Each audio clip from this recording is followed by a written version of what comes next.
जय श्री राम दोस्तों। मैं कल्याण भगत स्वागत करता हूं आपका अम्बे कल्याण चैनल पर। दोस्तों, एक भगत और भगवान का जो रिश्ता होता है वो बहुत ही अटूट रिश्ता होता है। और जो व्यक्ति भगवान को अपना मान लेता है, जो व्यक्ति भगवान के साथ एक संबंध स्थापित कर लेता है, फिर भगवान उसे छोड़कर कहीं नहीं जाते। भगवान भी अपने भगत पर फिदा हो जाते हैं। इसीलिए कहा गया है कि भगत के वश में है भगवान। और जब तक भगत भगवान के सामने रोता है तो उसे एक विचित्र अनुभूति होती है।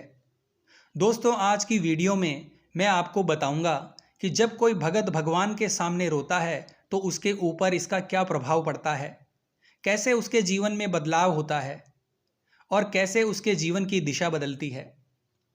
दोस्तों, भगवान को अगर आप एक शक्ति के रूप में पूजोगे तो वो कभी भी आपको नहीं मिलेंगे। दोस्तों, भगवान से एक संबंध स्थापित करना होता है। वो संबंध पिता का हो सकता है, माँ का हो सकता है, भाई का हो सकता है, दोस्त का हो सकता है। दोस्तों, जब तक आप ईश्वर को किसी रिश्ते में नहीं बांधते तब तक वो जल्दी से आपको नहीं मिलते।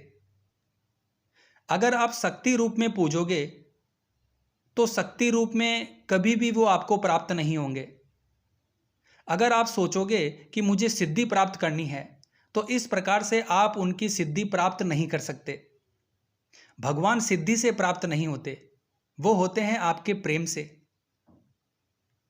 क्योंकि प्रेम से सब कुछ पाया जा सकता है। दोस्तों, जबरदस्ती से कुछ भी हासिल नहीं होता। जब भी आप ईश्वर से प्रेम करोगे तो आप अपने आप को कभी भी अकेला महसूस नहीं करोगे। आपको हमेशा लगेगा कि ईश्वर आपके साथ खड़े हैं। वो सुख में भी खड़े हैं और दुख में भी आपके साथ खड़े हैं। दोस्तों, भगवान धर्म और जाति यानी कुछ भी नहीं देखते। वो तो सिर्फ ये देखते हैं कि जो बच्चा मेरी पूजा पाठ साधना कर रहा है वो मुझे किस रूप में पाना चाहता है। तो जब आप एक रिश्ता भगवान से बना लेते हैं तो भगवान स्वयं आपको मिल जाते हैं। तो दोस्तों, जब भी व्यक्ति दुखी होता है, परेशान होता है, तो वो अपनी परेशानियों से दुखी होकर अपने इष्ट देव या जिसकी भी वो आराधना सेवा पूजा पाठ करता है उनके सामने जाता है और उनके सामने जाकर रोता है। दोस्तों, वो इसलिए रोता है क्योंकि हर व्यक्ति अपने संबंधी के सामने ही रोता है। अपने भाई बहन, पिता, माता के सामने ही रोता है, जिसे वो अपना मानता है, जिसे वो जानता है कि ये मेरी बातें सुनेंगे और मेरे मन का बोझ जो है वो हल्का होगा और मुझे इनसे मार्गदर्शन प्राप्त होगा। तो दोस्तों, एक तो दुख में व्यक्ति ईश्वर के सामने रोता है और एक उसके रोने का दूसरा कारण होता है उसकी भक्ति। यानी जब वो ईश्वर के आशीर्वाद से बहुत सुखी हो जाता है तब वो प्रभु की माया को देख देख कर रोता है। वो ये सोचता है कि प्रभु कैसे कैसे खेल रचते हैं।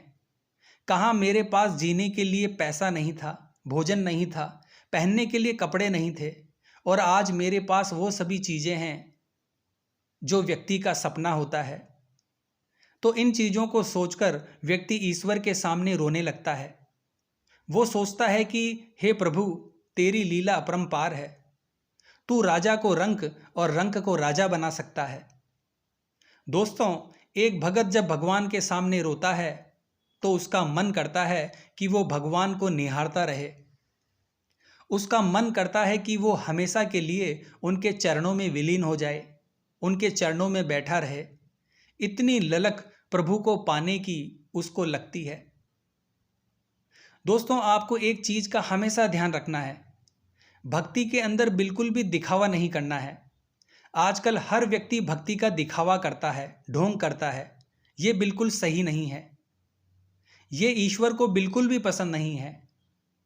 भगवान को पसंद है सिर्फ और सिर्फ साधारण व्यक्ति जो अपने आप से और भगवान से मतलब रखे। तो दोस्तों, भक्ति की पहली अवस्था यही होती है कि आप भक्ति के मार्ग पर चल चुके हैं। और जब आप भगवान के सामने रोते हैं तो आपको रोता हुआ देखकर भगवान भी बेचैन हो जाते हैं और जब भगवान अपने भगत को रोता हुआ देखकर तड़प उठते हैं, बेचैन हो जाते हैं, तो वो अपने भगत की हर इच्छा को पूरी करते हैं, भगत को मुश्किलों और परेशानियों से बाहर निकालते हैं। इसीलिए दोस्तों, दुनिया के सामने कभी भी मत रोना। रोना है तो ईश्वर के सामने रोना है, क्योंकि वही है जो आपको पार लगा सकते हैं। तो आशा करता हूँ आज की ये वीडियो आपको अच्छी लगी होगी। तो मिलते हैं अगली वीडियो के माध्यम से। जय माँ अम्बे, जय श्री कल्याण।